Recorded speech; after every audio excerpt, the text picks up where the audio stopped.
الحمدللہ رب العالمین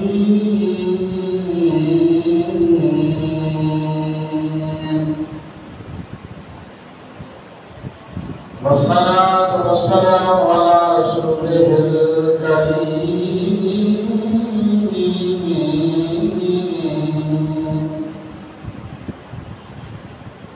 وعلى آله وأصحابه وأهل بيته وأزواجه وأولياء ملته وعلماء أهل سنته أجمعين.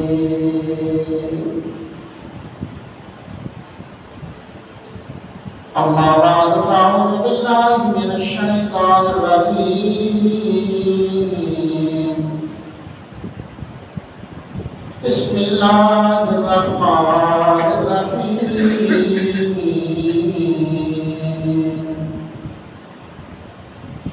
إن الله مع الصابرين.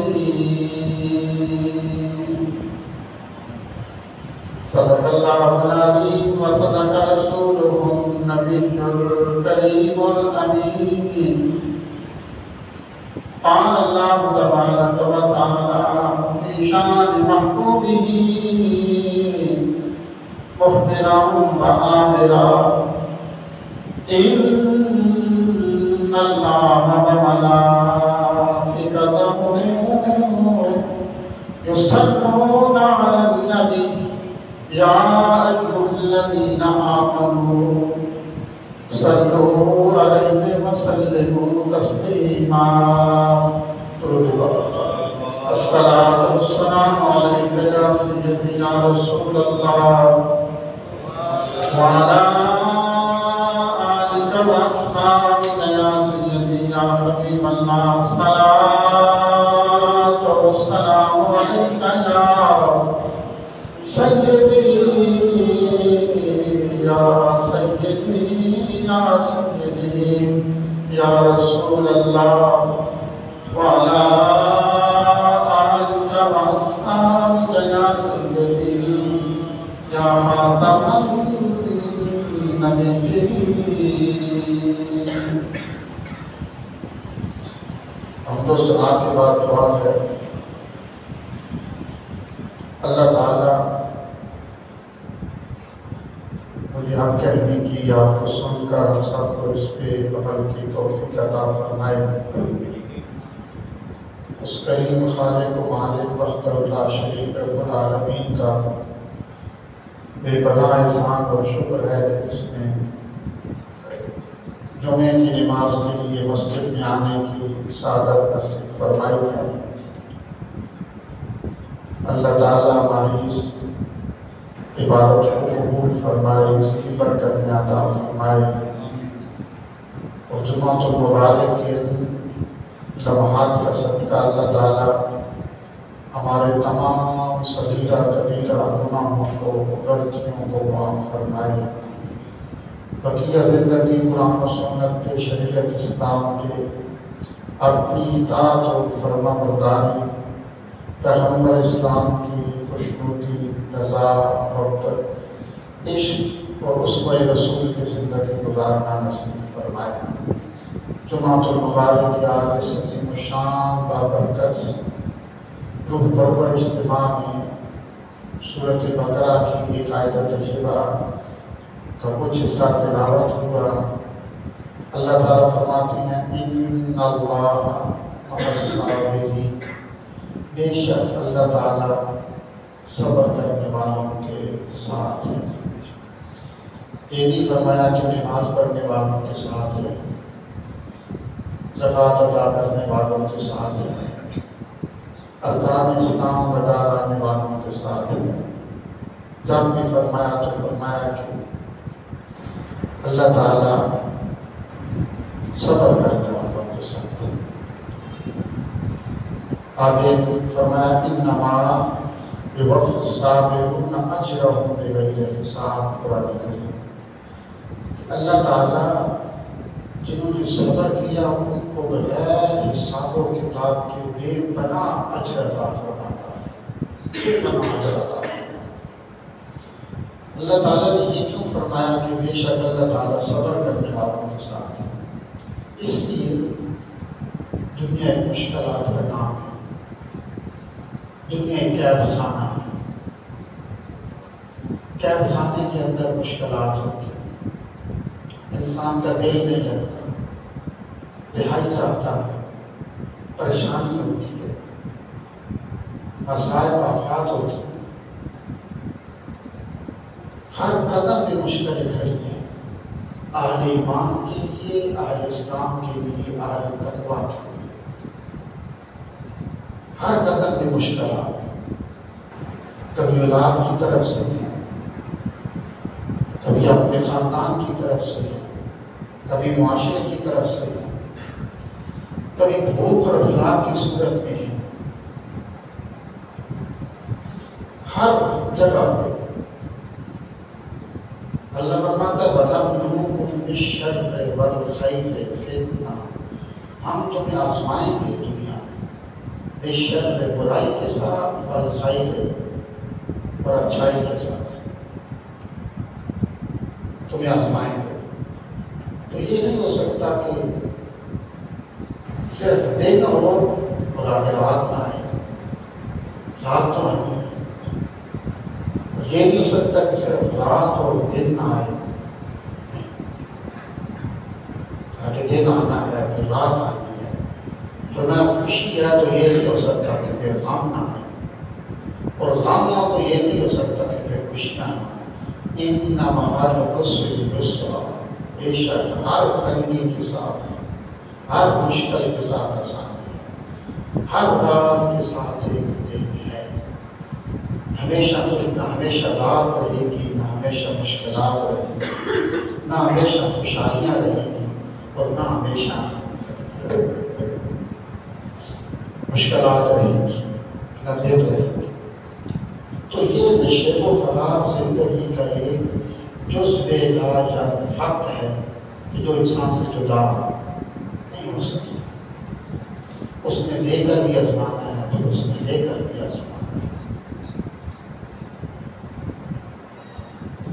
لیکن بندہ وہ ہے جو جتنی آپ پہلی صحابہ کرام کی زندگی ہے، یا اہل بیت اطہار کی، صالحین کی، سلف صالحین کی، اہل اللہ کی زندگی ہے، انبیاء کی زندگیاں ہیں، ان کو دیکھیں تو انہوں نے ہر مشکل وقت میں اپنے رب کا دامن نہیں چھوڑا، کسی مشکل وقت میں۔ جیسے یہ حدیث میں اکثر سناتا ہوں، پڑھتا ہوں، حضور نے فرمایا قیامت کے دن کچھ لوگ ایسے ہوں گے کہ جن کو جو اجر و ثواب قیامت کے دن دیا جائے گا، غرباء کو، مساکین کو جو اجر و ثواب دیا جائے گا، ایک پہاڑوں کی مانند ان کی طرف پڑے گا قیامت کے دن، ٹھنڈی ہوائیں آئیں گی۔ تو اہل دنیا کہیں گے کہ یہ کون لوگ ہیں جن کی طرف اتنا اجر و ثواب پہاڑوں کی طرح بڑھ رہا ہے، کون ہے؟ تو کہیں گے کہ وہ غریب لوگ ہیں، مسکین لوگ ہیں، جن کے پاس دنیا میں کچھ نہیں ہوتا تھا لیکن اللہ کا خوف تھا، اگر کھانے کے لیے کچھ نہیں تھا تو پھر حرام کی طرف ہاتھ نہیں بڑھایا، مشکلات زندگی میں برداشت کرتے رہے لیکن اپنے رب کو ناراض نہیں کیا۔ حرام کے سامنے ڈھیر لگے ہوئے تھے، بچے بھوک سے تڑپ رہے تھے، لیکن پھر کیا کیا؟ اس حرام کی طرف ہاتھ نہیں بڑھایا، بھوک برداشت کر لی۔ اس وقت اہل دنیا کہیں گے، اہل ثروت کہیں گے، دولت مند کہیں گے کہ کاش ہمارے جسم دنیا میں اللہ کی راہ میں آزمائش کے طور پر قینچیوں سے اتر دیے جاتے، ٹکڑے کر دیے جاتے، اور آج اجر و ثواب نہیں دیکھنا۔ اس لیے تو پہلے انبیاء کی زندگی کو دیکھیں کیسے تھی۔ اسلام یہ سکھاتا محرم مشرہ ہے نہ محرم، اب اس کو دیکھیں۔ زندگی وہ ہے کہ اصل مشکلات میں مشکل وقت میں اپنے رب کو یاد کرنے کا نام ہے، خوشحالی میں نہیں، مشکل وقت میں پھر کتنا اپنے رب سے محبت کرتے ہو، اپنا رب کا خوف تمہارے دلوں میں۔ لیکن حضرت امام زین العابدین رضی اللہ تعالیٰ، یہ حضرت امام حسین رضی اللہ تعالیٰ کے بڑے بیٹے تھے، اور امام زین العابدین کا اصل نام تھا علی۔ امام زین العابدین جو کربلا میں بچ گئے تھے نا، ان کا اصل نام تھا حضرت علی بن حسین۔ زین العابدین آپ کا لقب تھا، یعنی زین کہتے ہیں زینت، عابدین کہتے ہیں عبادت گزار۔ آپ اتنی عبادت کرتے تھے، اتنی عبادت کی کہ لوگ آپ کو زین العابدین یعنی عبادت گزاروں کی زینت سے آپ کو یہ لقب پڑ گیا۔ تو یہ وہ واحد امام توجہ فرمانا آج اس درس کی طرف، امام زین العابدین رضی اللہ تعالیٰ کو ہم تو 10 محرم تک جاتے ہیں، پھر اس کے بعد آگے اس ٹاپے کو کلوز کر دیتے ہیں، جبکہ آگے امام زین العابدین کی زندگی پڑھی جائے، سیدہ زینب کی پڑھی جائے، اور جو اہل بیت احرار خاندان میں رسالت اور خاندان امام حسین بچ کے واپس آئے تھے، ان کی زندگی پھر کیسے گزری۔ لیکن ہمارا اگر ایک جوان بیٹا بڑھ جائے کمر ٹوٹ جاتی، قدم بوجھل ہو جاتا، اگر انسان قدم آگے اٹھانے کی کوشش بھی کرتا ہے تو پھر آگے کی طرف نہیں اٹھتے، انسان پہ سکون داخل ہو جاتا ہے، کومے میں چلا جاتا ہے، خلوتوں میں چلا جاتا ہے، گوشہ نشین ہو جاتا ہے، کسی سے بات نہیں کرتا، تنہائیوں میں چلا جاتا ہے، اتنے دکھ اپنے اوپر سوار ڈال دیتا ہے۔ حضرت امام زین العابدین سے بڑے تو کس نے دیکھے ہوگے، جن کے سامنے سارا خاندان کٹ گیا، ٹکڑے ہو گیا، باپ کا ساتھ بیجے کی نوک پہ چڑھ گیا، پھر کہاں کئی مہینوں کی مسافرتیں، کوفے، شام، دمشق، پھر وہاں سے واپس پھر آپ مدینے میں آئے، پھر بعد کی زندگی آپ کی پڑے نا۔ امام حسین رضی اللہ تعالیٰ کو آپ تو 10 محرم الحرام 61 ہجری کو آپ کے موقع تو ختم ہو گئے تھے، آپ کے شہید ہو گئے تھے، لیکن اس کے بعد جو آج ہمارے پاس زندہ و جاوید اسلام ہے، قرآن ہے، مسجدیں ہیں، دین ہے، یہ سارا صحرا سیدنا امام زین العابدین کے ساتھ ہے۔ جناب نے کبھی آپ کی زندگی واقعی نہیں پڑھا، آپ کی عمر تھی تقریباً، روایت کے اندر آتا ہے کہ 30 سال، اور آپ کی داڑھی صرف یہاں پر تھی، تھوڑی کی پیچھے، تھوڑی سی، جو داڑھی نہیں کٹاتے، شیخ شروع سے کراتے، شروع سے رکھتے ہیں، جن کو سچی داڑھی کہتے ہیں۔ یہ پھر داڑھی اتنی جلدی تیز نہیں بڑھتی، نہیں پھیلتی ہے نہیں بڑھتی ہے، آہستہ آہستہ یہ داڑھی بڑھی ہوتی ہے، پھر ان لوگوں کو حد کروانے کی بھی ضرورت ہے نہیں ہوتی، ساری زندگی جو سچی داڑھی رکھتے ہیں۔ امام زین العابدین رضی اللہ تعالیٰ عنہ کی سچی داڑھی تھی، 30 سال کی عمر ہے، بڑی دلچسپ آپ کی زندگی ہے، تھوڑا سا گفتگو اسی پہ کر لیتے ہیں۔ جہاں ڈھوڑی کے نیچے آپ کی داڑھی تھی جب آپ کربلا میں گئے تھے، اور آپ کو یہ سعادت تھی کہ آپ نے 3 سال 3.5 سال حضرت علی کی رفاقت میں گزارے تھے۔ اپنے دادا جان کی میت میں امام زین العابدین نے 3 سال کا وقت گزارا تھا۔ اب کربلا میں گئے، سالے کربلا مکمل ہوا، جب سیدنا امام حسین جانے لگے تو امام زین العابدین سخت بیمار تھے، اٹھنے کی کوشش کی، گر پڑے، پھر اٹھے اور کہا کہ میں اب علی جاتا ہوں۔ تو امام حسین نے فرمایا کہ تم نہیں جا سکتے، تو کہا حضور میرے ہوتے ہوئے آپ کا ہے، کہا تم نے جانا ہی نہیں، آگے نسل رسول تم سے چلے، تم نے نہیں جانا، بیٹھ جاؤ، یہ سارا پیچھے قافلہ کون سنبھالے؟ اصل کربلا تو اصل قیامت ہے تو آپ پیچھے پڑی ہے، یہ خواتین کو بھی یار مددگار چھوڑ کے چلے جائیں گے سب، تم نہیں جا سکتے۔ امام زین العابدین جب نثارہ کربلا کا معاملہ مکمل ہو گیا تو جب گئے تھے تو داڑھی یہاں پر سیاہ تھی. 4-5 مہینے کا زیادہ وقت گزرا, 4.5 یا 5 مہینے یہ کربلا. مدینے سے گئے, کربلا کا واقعہ پیش آیا. ذی‌الحج میں مدینے سے نکلے, پھر آگے شوال میں نکلے, پھر مکے میں گئے, حج کا موسم تھا. وہاں سے پھر یہ کافلہ آگے عراق کی جانے پڑا, پھر کربلا میں گیا, پھر یہ واقعات مکمل ہوئے, پھر وہاں سے کوفے میں گیا, پھر وہاں سے دمشق اور شام سے پھر واپس کربلا میں آیا. مہینوں کی مسافت, یہ تقریباً 4.5-5 مہینے کی مسافت وقت بنتا ہے. تو جب یہ امام زین العابدین کے سارا قافلہ لے کر 4.5-5 مہینوں کے بعد, چند مہینوں کے بعد مدینے واپس آئے نا, اس وقت حضرت سیدنا علی بن مرتضیٰ مولا علی پاک کی ایک زوجہ بھی تک زندہ تھی, آپ کی دادی جان. تو یہ سارے جب آپ استقبال کے لیے باہر نکلے نا امام زین العابدین اور قافلے کے استقبال کے لیے مدینے سے باہر, تو امام زین العابدین رضی اللہ تعالیٰ عنہ آگے سواری پہ سوار تھے اور قافلہ مدینے میں داخل ہو رہا تھا. تو حضرت علی کی جو زوجہ تھی, حضرت امام زین العابدین کی جو دادی جان تھی, وہ بھی آئیں آگے استقبال کے لیے. تو جو یہ آتی ہیں تو امام زین العابدین کی طرف دیکھا تو جھٹ سے چہرہ پھیر لیا اور چھپا لیا, کیونکہ امام زین العابدین پہچان نہ سکی کہ امام زین العابدین ہیں. گئے تھے تو داڑھی سیاہ تھی, 3.5-4 مہینوں کے اندر پل کے آئے تو ساری داڑھی سفید ہو چکی تھی, ساری داڑھی. تو پہچان نہ سکی کہ یہ زین العابدین ہے. تو جھٹ سے آپ نے اپنا چہرہ چھپا دیا اور ایک طرف کر لیا. تو امام زین العابدین نے کہا کہ دادی جان, دادی کا پوتے سے پردہ تو نہیں نہ ہوتا.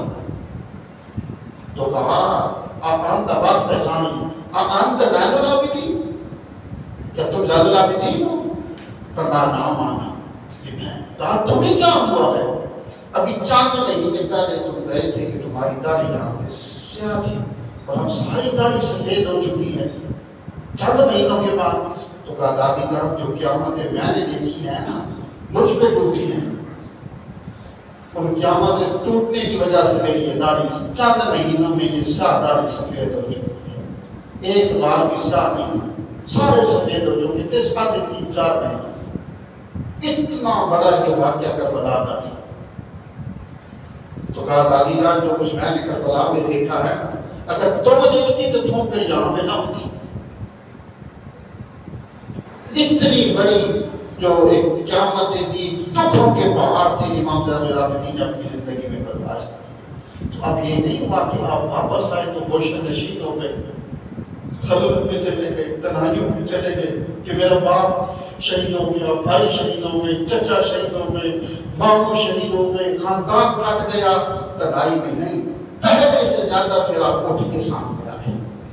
پھر آپ نے اسلام کا وہ کام کیا, قرآن و سنت کی اشاعت کا وہ کام کیا جو آج تک کوئی نہ کر سکا. امام حسین کو 10 محرم میں ہجری کو آپ شہید ہو گئے تھے نا, لیکن اس کے بعد پھر امام زین العابدین ساری زندگی طاغوتی قوتوں سے لڑتے رہے,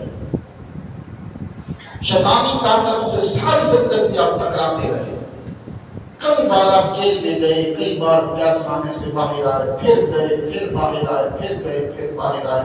امام زین العابدین کی زندگی بڑی سخت زندگی گزری. آپ کا گھر مدینے شریف میں تھا نا, جب واپس آئے تو پھر گھر آپ نے مدینے سے باہر بنا لیا تھا. اچھا, اب بھی وہ گھر موجود ہے, اس وقت بھی موجود ہے, اسی حالت میں. اہل مدینہ کے جو آل سعود تھے نا, انہوں نے خاندان رسول کی اصحاب کرام کی تمام نشانیاں تقریباً مٹا دی ہیں, چند باغات باقی ہیں یا چند چیزیں, تو جو مقام تھے وہ گرا دیے گئے. تو انہوں نے حضرت امام زین العابدین کا مقام گرانے کے لیے وہاں بھی مشینیں گئی, لیکن جو مشین وہاں پہ جاتی وہ بند ہو جاتی, جو مشین بھی گئی بند ہو گئی اور وہاں پہ چلتی نہیں تھی. اب بھی اس وقت بھی لوگ اس کی زیارت کے لیے جاتے ہیں. امام زین العابدین کا گھر اسی طرح موجود ہے. باعث خاردار وہ تارے ہیں, لوگ باعث کھڑے ہو کر زیارت کر کے واپس آتے ہیں. آپ نے اس مکان میں اتنی عبادت کی تھی، اتنی آپ نے بڑی عبادت کی. اور جب یزید تخت پہ بیٹھا تھا، اس نے اس وقت مدینہ طیبہ میں مروان بن عبد الملک کو بادشاہ بنا دیا. جب مروان بن عبد الملک کو بادشاہ بنایا تو یہ بڑا ظالم اور بڑا بدماش اور بڑا بد کردار یہ انسان تھا. اور ایک ایسا سمجھے کہ انسانیت کے روپ پہ ایک شیطان تھا. یہ اس نے آتے ہی کیا کیا، اس نے مسجد نبوی شریف کے مصلی پر اور ممبر پہ قبضہ کر لیا. اور 3.5 سال تک یہ مسجد نبوی کے مصلی پر ممبر پہ قابض رہا. نمازیں بھی پڑھاتا ہے، جمعے کا خطبہ بھی دیتا تھا. اور جمعے کے خطبے کے اندر امام حسن اور امام حسین کے خلاف تقریریں کرتا تھا، ہذیان بکتا تھا، الزام لگاتا تھا. تو طرح طرح کے الزام امام حسین اور امام حسن پہ لگاتا تھا اور خاندان رسول کا. اور مروان بن عبد الملک کے ہاتھ داروں میں ایک ڈنڈا رہتا تھا، اور اس ڈنڈے سے جو بزرگ صحابہ کرام تھے، سارے بزرگ تھے، ان کو مارا کرتا تھا. اتنا ظالم تھا. اور اس کے ذہن میں اتنی شیطانیت تھی، جب گزرتا تھا نا راستے سے، اگر کوئی صحابی رسول دیکھتا بزرگ تو ان کو ایڑی لگاتا تھا، ٹھوکر سے وہ گر پڑتے. تو اس نے امام زین العابدین رضی اللہ تعالیٰ عنہ کئی بار آپ کو گرفتار کیا، قید خانے میں ڈالا، پھر گرفتار کیا، پھر طرح طرح کے آپ کے ظلم کیے. لیکن امام زین العابدین رضی اللہ تعالیٰ عنہ پھر آپ نے اسلام کا وہ کام کیا امام زین العابدین نے کہ انسانیت سوچتی نہیں سکتی. اتنا یہ نہیں کہ میرا سب کچھ کٹ گیا، قربان ہو گیا، اب میری قبر ٹیڑھی ہو چکی ہے، میں دکھوں کے پار اٹھا کے آیا، اب میں کچھ نہیں کر سکتا. نہیں، امام زین العابدین رضی اللہ تعالیٰ عنہ کے پاس تاریخ میں ہے کہ صرف مدینے کے لوگ نہیں ہوتے تھے. اور یہ جو بیعت کا سلسلہ ہے کہ وہی سکہ سب چلا ہے. پہلے یہ ہوتا تھا نا کہ یزید صادق الدین ہوا ہے. پہلے یہ ہوتا تھا کہ جو خلیفہ ہوتے تھے نا اصول کے، ان کے پھر آگے جو یہ خلافت کا سلسلہ چلتا تھا، ان کے ہاتھ پہ بیعت ہوتی تھی، روحانی بیعت کی، طریقت شریعت خلافت کی ساری بیعت ان کے ہاتھ پہ ہوتی تھی. لیکن جب مدینے کے اندر مروان بن عبد الملک آیا، وہ بدماش تھا، بدگمار تھا، تو جو لوگ دین سیکھنے والے تھے، اسلام سیکھنے والے تھے، خاندان رسول سے محبت کرنے والے تھے، صحابہ کرام سے، انہوں نے پھر اس کی بیعت نہ کی. پھر سب نے امام زین العابدین کی آ کر بیعت کی اور آپ کو اپنا روحانی پیشوا اور پیر مانا. امام زین العابدین رضی اللہ تعالیٰ عنہ آپ عصر سے لے کر مسجد میں تشریف لاتے، مسجد نبوی میں، اور پھر عشاء کی نماز تک وہاں پہ رہتے اور پھر واپس اپنے گھر میں چلے جاتے. اور پھر سارا دن امام زین العابدین وہاں پر لوگوں کو قرآن و حدیث پڑھایا کرتے تھے، اسلام سکھایا کرتے تھے. اب یہ ظاہراً چہرے سے یہ محسوس ہوتا تھا کہ اپنی زندگی میں تو کوئی تو کھایا ہی نہیں، کہ اندر پہاڑ ٹوٹتے تھے. اور آپ نے میری عبادت کی انتہا کی. لوگ آپ کو زین العابدین، نام علی تھا لیکن لوگ آپ کو زین العابدین کہتے تھے، عبادت گزاروں کی سیدھا. تو جب مروان بن حکم نے دیکھا، مروان بن عبد الملک نے، کہ یہ تاریخ میں ہے کہ صرف مدینے کے لوگ نہیں، عرب سے نہیں، عجب اور پوری دنیا سے لوگ آنے لگے، سینکڑوں ہزاروں کی تعداد میں قافلے آنے لگے امام زین العابدین کے پاس مدینے میں. اب یہ جب مدینے کے ساتھ ہے، بادشاہ کسی شہر کا ہو اور لوگ اس کو چھوڑ کر ساری کل طاقت اور مخلوق دوسرے کے پاس سے ہونے لگے تو پھر اس کو اپنے اقتدار کا خطرہ تو ہو جائے. تو عبد الملک مروان نے کیا کیا کہ امام زین العابدین پہ الزام لگایا اور آپ کو قید خانے میں بند کر دیا. ہاتھوں میں بیڑیاں ہیں، زنجیریں ہیں، بند کر دیا. امام زہری جو آپ کے شاگرد تھے رضی اللہ تعالیٰ کو کہتے ہیں، میں امام زین العابدین کو اپنے پیر مرشد کو ملنے کے لیے جاتا ہوں. جب میں قید خانے میں سلاخوں کے سامنے پہنچا، امام زین العابدین اندر تھے، ہاتھوں میں زنجیریں، پاؤں میں بیڑیاں ہیں. تو میرے آنسو نکل آئے.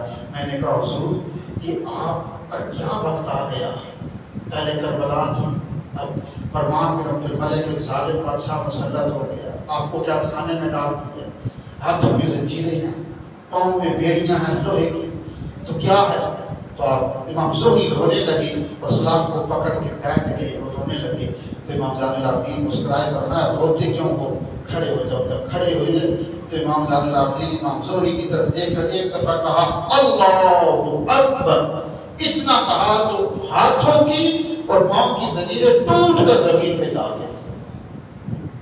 فرمایا کہ تو بس ہمارا ایک امتحان ہے، کیسے راہ بنا سکتے ہیں. ورنہ یہ زنجیریں ہم اللہ اکبر کہے تو ساری زنجیریں توڑ کے پھینک دیتے ہیں. ہمارے سامنے اس کی دنیا کی کوئی وقت نہیں ہے، کوئی قدر قیمت دنیا کی نہیں ہے. قید خانہ ہے، ہم جو اس قید خانے سے جان چھڑانا چاہتے ہیں، اس میں دنیا پر دل لگا کے بیٹھتے ہیں. امام زین العابدین رضی اللہ تعالیٰ عنہ ساری رات عبادت کرتے تھے. لوگ باعث سے تاج لے کے آتے تھے. رات کا وقت ہوتا ہے جب دنیا والے سو جاتے ہیں. آپ کے بیٹے امام باقر تھے رحمۃ اللہ رضی اللہ تعالیٰ عنہ، اور بیٹے سے کہتے بیٹا یہ آٹے کے راشن کی بوری میرے کندھے پہ رکھا دو، اور آپ کے مدینے کی گلیوں میں نکل جاتے اور غریبوں کے گھروں میں تقسیم کرتے تھے. تو ایک دن امام باقر نے کہا کہ حضور میں آپ کا بیٹا جو عاصم اب میرے کندھے پہ رکھے نا. ہائے ہائے، آپ نے کیا جواب دیا؟ فرمایا بیٹا اگر بوریا میں نے تیرے کندھے پہ رکھ دی نا تو پھر تجھے اس غریب کا نام بھی بتانا پڑے گا کہ جس کو دے گیا نہیں ہے، اور میں اس غریب کو رسوا تو نہیں نہ کرنا چاہتا. میں اس غریب کو رسوا تو نہیں نہ کرنا چاہتا، نام بتا کر آپ اٹھاتے. ساری رات اب غریبوں کے گھروں میں جا کے راشن تقسیم کرتے آتے، وہ ساری رات عبادت کرتے تھے. اور پھر ایک دن یہ رحمۃ اللہ جامی رحمۃ اللہ تعالیٰ علیہ شواہد النبوت کے اندر کی بات لکھتے ہیں کہ ایک دن آپ عبادت کر رہے تھے کہ چونکہ آپ کا اس وقت آپ نے گھر مدینے سے باہر بنا لیا تھا. آپ عبادت کر رہے تھے کہ ایک ہرن باہر سے آیا، ہرنی آئی باہر سے اور اندر داخل ہونا چاہتی تھی. امام باقر نے دروازہ بند کر دیا اس کو باہر، پھر اندر آنا چاہتی ہے، پھر دروازہ بند کر دیا. تو جب امام زین العابدین نے عبادت مکمل کی نا، نفل سلام پھیرا تو کہا حضور ایک ہرنی آئی ہے، اندر آنا چاہتی ہے، کوشش کرتی ہے. آپ عبادت میں تھے مصلی پر، میں نے دروازہ بند کر دیا لیکن ہرنی ابھی باہر کھڑی ہے. یہ ملا جامی شواہد النبوت میں بات لکھتے ہیں. اور فرمایا کہ دروازہ کھول دو، اس کو آنے دو. وہ ہرنی اندر آئی نا، آپ مصلی پہ بیٹھے، سیدھی قریب آئی اور اپنا منہ امام زین العابدین کے کان کے ساتھ لگا کر کچھ کہتی رہی. اس امام باقر کہتے ہیں اس کے ہونٹ ہلتے تھے، کچھ کہتی رہی اور آپ اپنا سر ہلاتے رہے.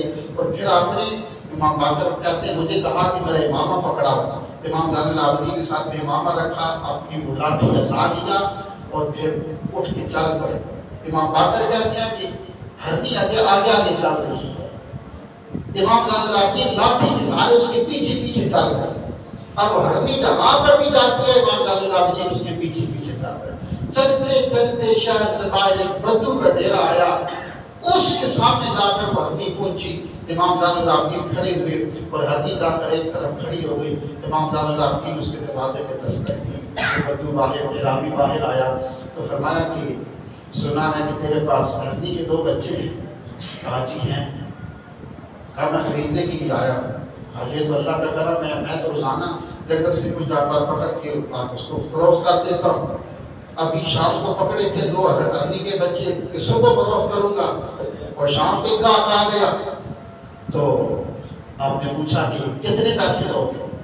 تو اس نے کہا کہ 20 دینار دوں گا. آپ نے اس کو 20 دینار لیے، اس نے ہرنی کے بچے دیے، آپ نے چھوڑے. ہرنی دوسری طرف کھڑی تھی، دوڑ کر وہ ہرنی کے بچے اس کی طرف جاتے ہیں. امام باقر کہتے ہیں کہ ہرنی کے بچوں نے بچوں کو نہ دیکھا، دوڑ کر آتی ہے اور اپنا سر امام زین العابدین کے قدموں پہ رکھ دی ہے. کہتے ہیں قسم اللہ کی میں نے دیکھا اس کا سر امام زین العابدین کے قدموں پہ تھا، اس کی آنکھوں میں آنسو آ گئے. میں نے کہا حضور میں نے سمجھا صرف آپ غریبوں کی دکھوں کا مداوع کرتے ہیں، جانور کی آپ کی چوکٹ. وہ سیدنا امام زین العابدین رضی اللہ تعالیٰ وہ تھا نا یزید، اس کے 14 بیٹے تھے، اس کا ایک بیٹا صرف نیک تھا. یزید کے مرنے کے بعد اس کو تخت میں بٹھایا گیا اور وہ بڑا نیک تھا. اللہ فرماتا ہے یخرج الحی من المیت، کہ کبھی اللہ چاہتا ہے وہ زندوں سے مردہ، مردوں کو زندہ نکالتا ہے، اس کی شان ہے. وہ چاہتا ہے تو دن سے رات، رات سے دن کو نکال دیتا ہے. اگر وہ چاہے تو پھر ایک فرعون کی بیٹی کو نبی کی ماں حاجرہ بنا دیتا ہے. اگر وہ چاہے تو ایک نمرود کی بیٹی کو حضرت لوط علیہ السلام کی بیوی اور انبیاء کی ماں بنا دیتا ہے. یہ اس کی شان ہے. تو یزید کا ایک بیٹا جو تھا نا وہ بڑا نیک تھا، ایک بیٹا، اس کو جب تخت پہ بٹھایا گیا نا یزید کے مرنے کے پاس، اس نے آدھی تخت کو ٹھوکر ماری، کہا میں اس تخت پہ نہیں بیٹھ سکتا جس کے پائے میں حسین ابن علی کا خون ہو، میں اس تخت پہ نہیں بیٹھ سکتا، 40 دنوں کا تمہارے پاس وقت اپنے بادشاہ کا انتخاب کر لو۔ پھر وہ جنگل میں چلا گیا۔ لیکن یزید کے 14 بیٹے تھے، بے شک ایک نیک بھی تھا، 14 بیٹے تھے، لیکن ایک بیٹا بھی باقی نہیں بچا۔ امام صاحب اللہ ولی کا ایک بیٹا، امام حسین کا ایک بیٹا، امام صاحب اللہ ولی رضی اللہ تعالیٰ عنہ تھے۔ پھر کیا ہوا؟ اتنے بڑی قیامت کربلا میں ٹوٹی، باپ شہید، بھائی شہید، سارے شہید، بھتیجے بھاگے، لیکن پھر آ کر بیٹھ نہیں گئے جب نماز نہیں پڑھی جاتی، اب دین کے لیے نہیں اٹھا جاتا۔ میں تو دکھوں کے بعد اٹھا کے آیا ہوں، نہیں پہلے سے زیادہ پھر آپ نے دین کا کام کیا۔ پھر امام زہری جیسے، ولیوں کے بادشاہ خواجہ حسن بصری جیسے، فضیل بن عیاض جیسے، اور خیر التابعین سعید بن مسیب جیسے لوگ پھر آپ نے تیار، سینکڑوں علماء آپ نے تیار کیے۔ آپ کے بیٹے امام باقر تھے، ان کے بیٹے امام جعفر صادق تھے، امام جعفر صادق کے شاگرد امام اعظم ابو حنیفہ تھے، ان کے آگے شاگرد کے 4 ائمہ تھے۔